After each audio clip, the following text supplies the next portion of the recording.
Anaïka ak Carole gen rendez-vous pour yo jouer la caille Anaïka.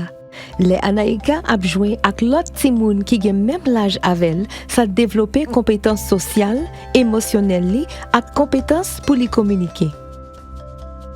Pendant Anaïka ak Carole ap joué, parents yo ap parler sous expérience yo fait ak bébé yo.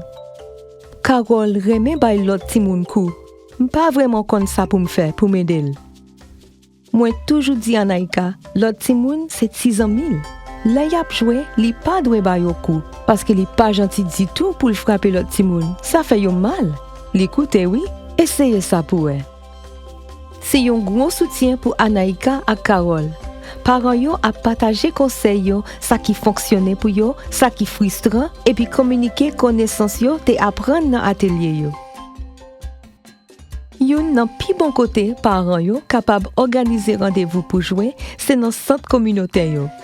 Dans centre yo, ti moun yo capable socialiser yo à travers jouet ak chant traditionnel yo pendant parents yo ap connecter yon ak l'autre. À mesure ti moun yo ap grandi et puis interagi ak communauté yo, identité yo comme haïtien ak sentiment appartenance yo ap renforcer. Interaction sa yo favoriser développement cerveau.